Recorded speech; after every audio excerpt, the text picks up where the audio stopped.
Welcome, everyone. Friday, beautiful day. Today, we give an account. You know, we think sometimes we're going to be in a big judgment line, but we don't give an account necessarily at the end of everything. We give an account as we go along. We're always giving account for our thoughts, our actions, our words as they happen. I wonder why that is. You know, when you do that, it makes it easier to correct yourself. Just so you know. Think about it. If you had to wait to learn, well, that wasn't a good idea, or that wasn't a good idea. Think about this is a very interesting concept. Think about how many people spend their lives doing the same thing the same way every time and never quite catch on that they're the cause. That part right there. Think about it. We used to be that, and we're coming out of it now to realize that, wait, I can do something about it. I don't have to just deal with this. No, I can revise, I can change it. When you know that part, you're not burdened with things like hopelessness. If you think about it for a moment, what happens to a lot of people? They give up. They give up because they don't know. They don't know. But what is it that they don't know? They don't know that they are the ones planting the seeds in their life that bring about their experiences. They don't know that. And because they don't know that, they stay stuck in this perpetual loop. That's the problem. Because naturally, we're meant to grow. We just do, because that's the law of vibration. Everything moves, nothing stands still. So we're always moving and growing and learning. But sometimes when we don't know that we're the ones in control of that, we end up, we blame other people or we blame ourselves. When in actuality, there isn't a need to blame. It's just that we were taught to blame. But we're meant to be accountable, which means you know what hurts. So it is your responsibility to pay attention to your responses. That's what it truly means. You pay attention to your responses. Now you can adjust accordingly. But what have we been taught to do instead? Don't take responsibility for your actions. You can blame the closest person to you as if it is some kind of a rite of passage, I would say. But that's not the case. So this morning, the good news for us is that we are always giving account for what we do in that moment now. So that when it happens, you can say, oh, no, let's do this instead. Or, oh, let's keep it. You're always being put in the position to choose the best option.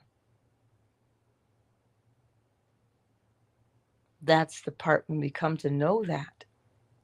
That frees us. It really does set us free when you know you can change. When you come into knowing, wait a minute, I'm not just George. No, you're more than George. way more than George. George is just the name you've been given and the experiences you have accumulated, creating your personality so that you can experience what we're doing. So that's why it's best. It's actually quite gracious, if you think about it, to be held account right there, right then. We can barely remember what we've done the weekend, some of us, because we're so busy, we're so wrapped up in other things. Can you imagine having to remember, okay, I did that wrong? Remember, oh, I did this one? Remember, no, get it done. And that's why it's always in your face, my face. Cause and effect or correspondence, as within, so without, as above, so below. It's always there and it's always happening now. So that when you give account, you're giving account for now.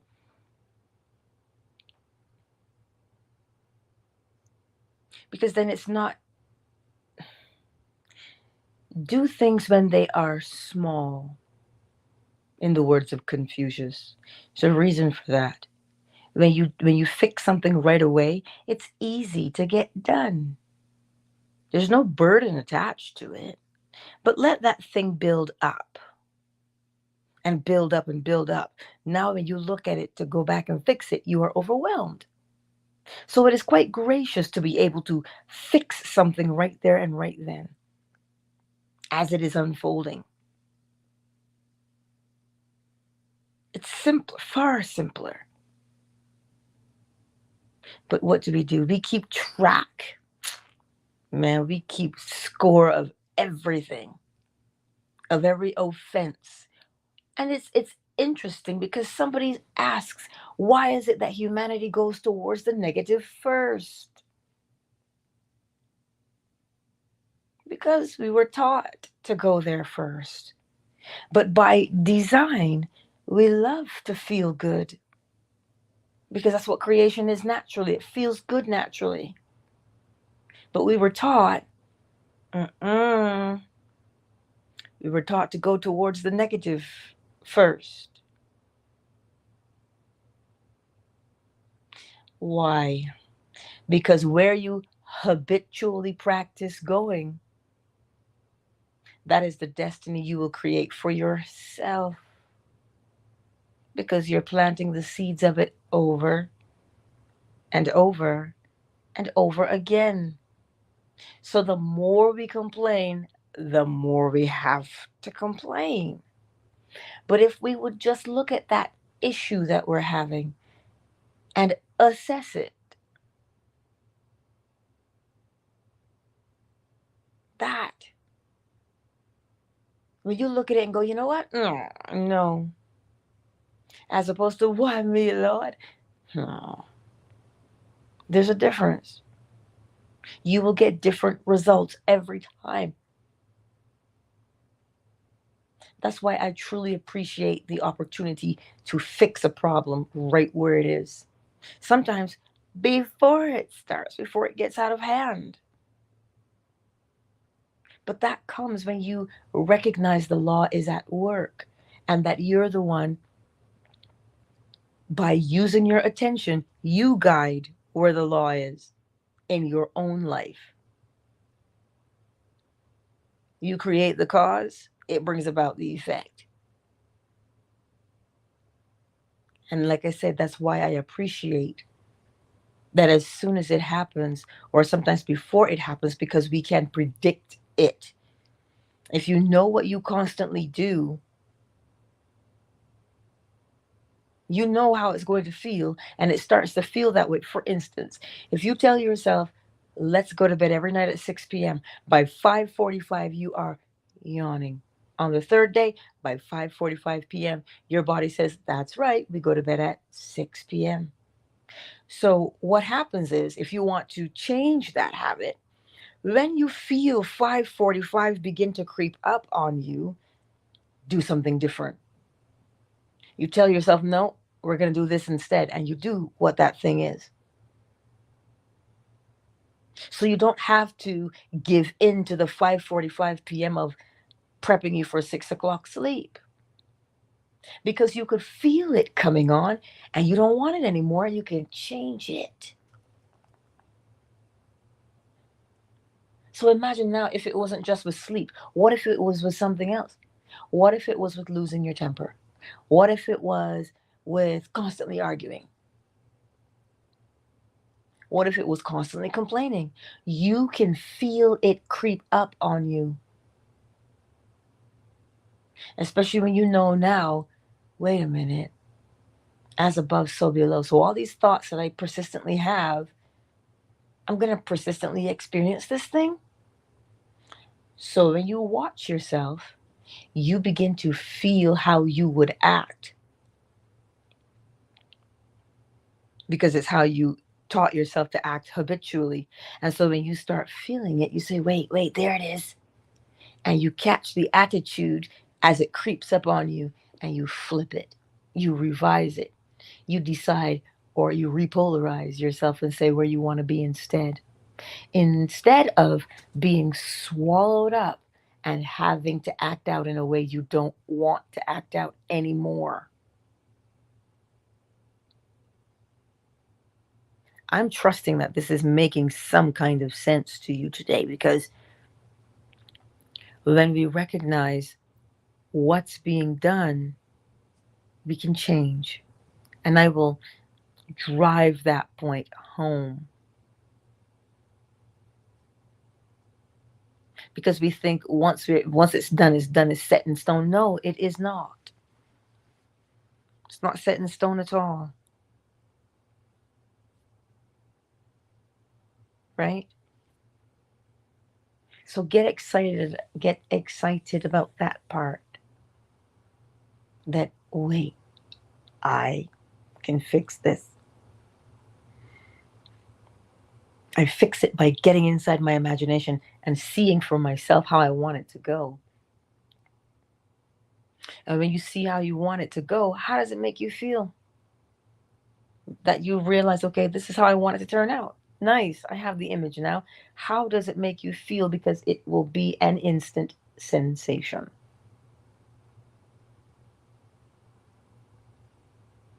And the more you practice that sensation, now that new thing becomes your new state of being.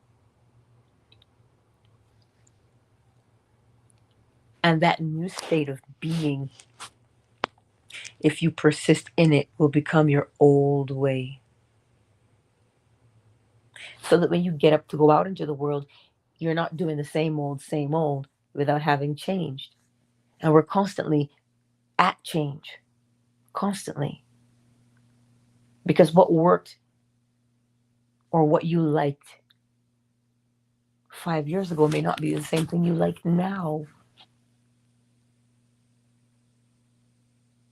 So if you don't like it now anymore, you don't have to carry on with it. But you do have to believe that you can do it. You do. That's what recitals are for when you're in school and you're in choir, and then you have to go and you sing or you play your instrument in front of your audience. The recital is there not to entertain them, but to show you what you are capable of doing. Why? So that you begin to believe in yourself. Because as you believe, so you act. Listen, it doesn't matter how many ways you want to spin it. It doesn't matter how many examples you want to give. You will notice that what it is you think about and feel about yourself, that's what you'll experience. Yeah, I know, you relax. Yeah. Right? So don't fret about it when you're seeing it and when you're going through it. Right? Don't judge it. Assess it. I keep telling you this because faith comes by hearing.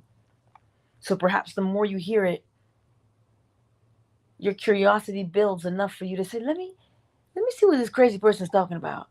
Let me see if I can apply this thing. Let me see if I can test it out. So let me see. She says I'm already doing it. So, what do I want to experience?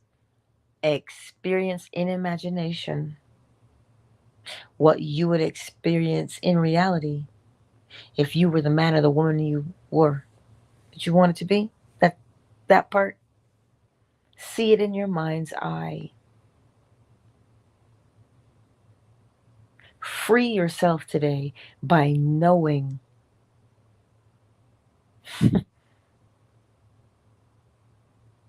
by knowing that when you persist in what it is you are doing, you become it over and over and over again. You become it. That freedom right there. You can't even go down to the corner and say, "Ooh, let me buy a sprinkle of freedom." You can't even say that. You got to stir that up within yourself by knowing what you are capable of doing, which will embolden you to test it, which what frees you from the mundane, which frees you from doing the same old, same old. You see, look, I keep telling you, if you do the right thing, you'll fix your timelines. Dr. Joe Dispenza is always in my timeline. Every second video is a short of what he's talking about.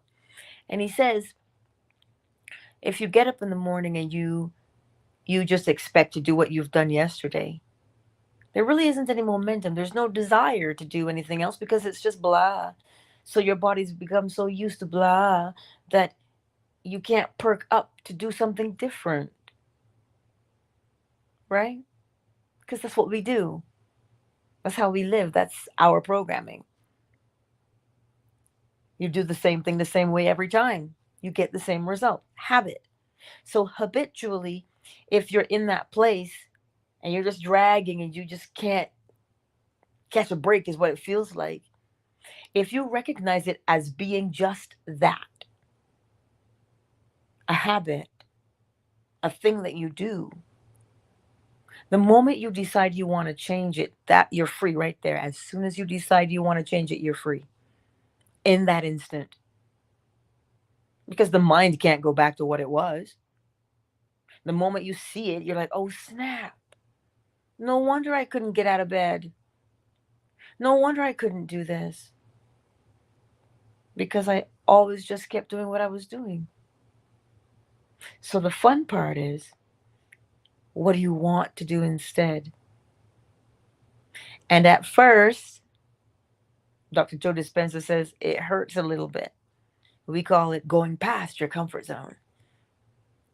He says, but only for a short time does it hurt. But we tend to give up at that first set of change because it feels funny. We tend to give up there because we think that's what we'll feel all the time. No, you only feel it at the beginning. But the more you become used to it, you stop feeling it. And you just do it naturally. That's where your freedom is, in knowing and then applying what you know successfully. So don't, well, let me say don't. Do your best to not keep a tally of all your shortcomings. Why not? Because if you keep going back to say, see, it doesn't change. It doesn't matter what I do. See, I knew it wasn't any good. Every time you do that, You are creating and solidifying your habit of self criticism. And there's nothing worse than that because it will keep you from starting anything. It'll keep you from starting anything by force of habit. But yet, in the meantime, inside you want to change, but the habit is forcing you to carry on as you always have. So then the question becomes, does your habit rule you or do you rule your habit? I think you know the answer to the question. You rule your habits because you create them. So you're master of them. But you've given them the position, you have acquiesced your mastership to become the servant of your habits.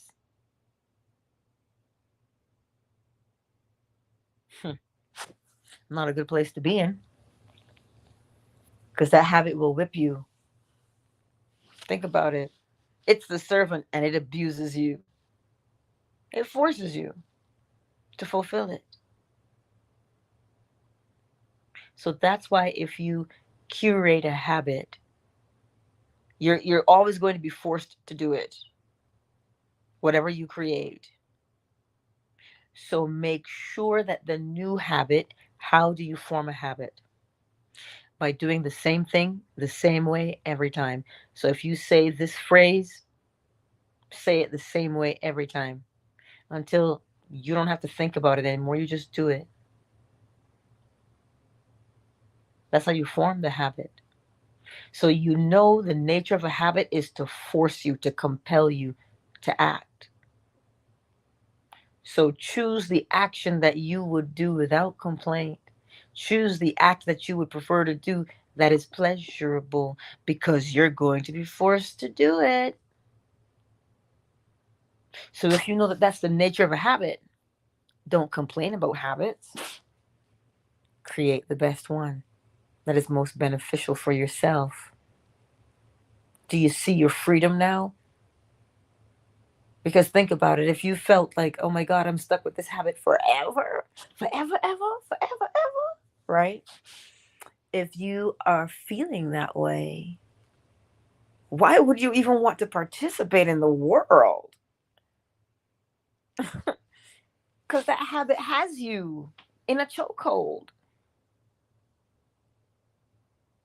But now that you know you are the one to create your new habits at will, you're no longer slave to your habit.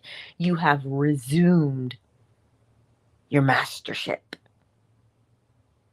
And look at the freedom that comes with that. Think about it. Where do you want to be?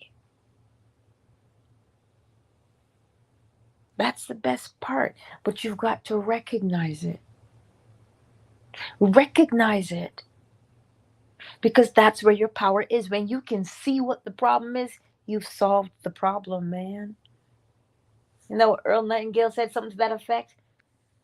You recognize the problem, you're halfway to solving it. But of course, because that's your freedom. When you look at it, you say, you have no power over me because I see you. And because I see you, I can change you. And now you will understand why you don't have to be happy all the time. We're never happy all of the time because we go through moods. But the one sustaining thing that we keep, that anchors us, snap, I know I can change. I can do this. Because you know that, that's where you get your joy from. You sip from that spring of joy every day because you know what you know and you apply what you know, thereby setting yourself free at any point throughout the day. Listen, if that does not make you leap for joy within,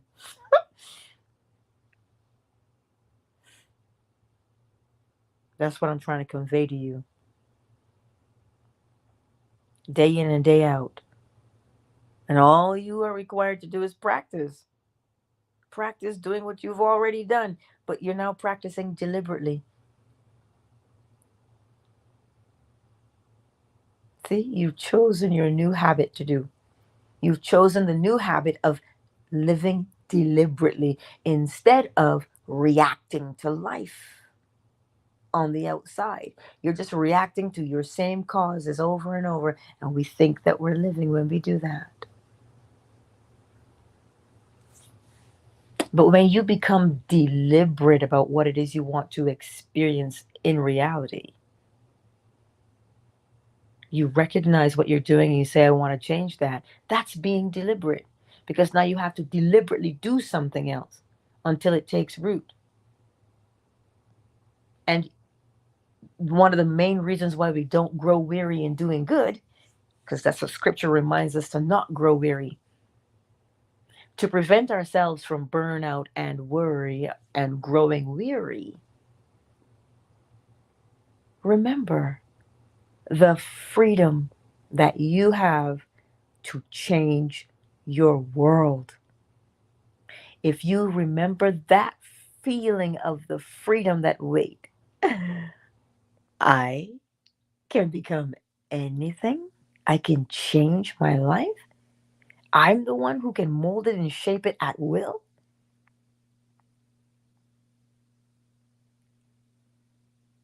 Then you remember that always. When you remember that part, you will tap yourself into a spring, a literal, refreshing spiritual spring that renews you. It doesn't drain you, because you know what drains us is the incessant fighting against our own selves. That's what makes us tired.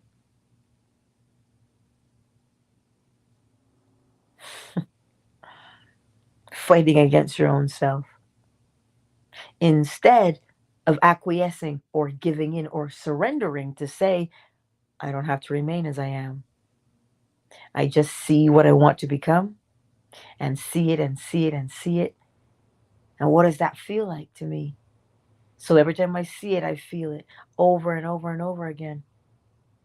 And you know that the more you do that, it is only a matter of time. It's the intensity of your persistence. That's what we're doing. So when we know that part, we don't burn ourselves out. Because you're not pushing against yourself, you're not fighting yourself. I trust it makes sense to us today. I do, because the freedom,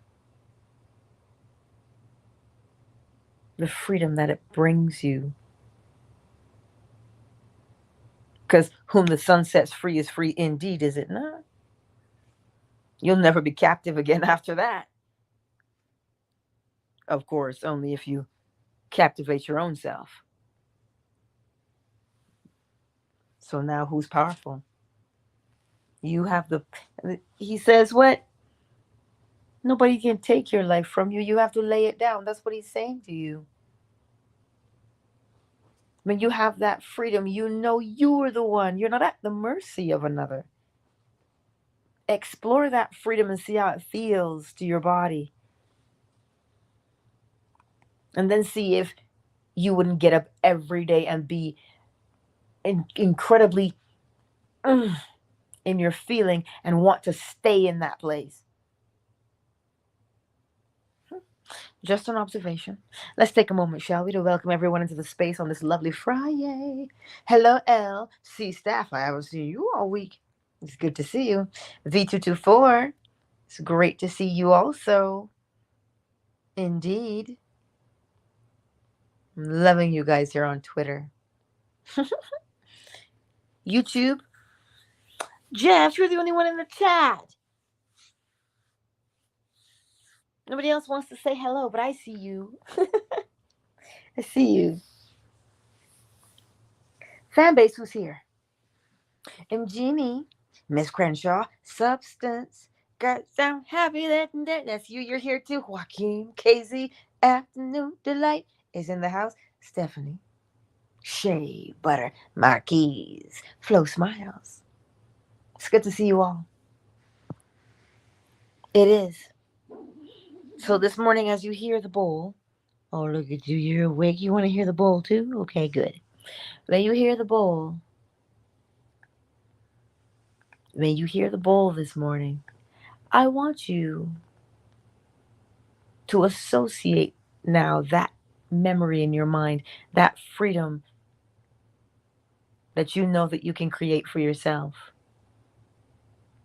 Feel that freedom and know that it comes from within you. Know that you are the one who set yourself free or imprisoned yourself. See the power that you hold now? That is the most beautiful power. It is pure because you change you with it. So see if you can feel the freedom of that as you hear the bowl this morning. Come on, itty bitty. Let's get the bowl.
Countdown initiated.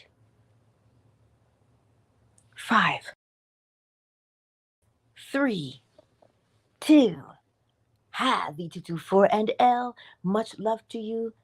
Enjoy the beautiful weekend, and you know I'll see you tonight if you're available at 10:45 p.m. Eastern Standard Time. Much love to you, Twitter. Much love.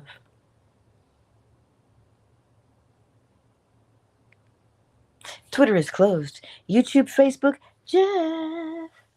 And for the others who have not made themselves known, I see you. Enjoy the beautiful weekend, and I'll see you tonight, 10:45 p.m. Eastern Standard Time. Much love, Facebook and YouTube.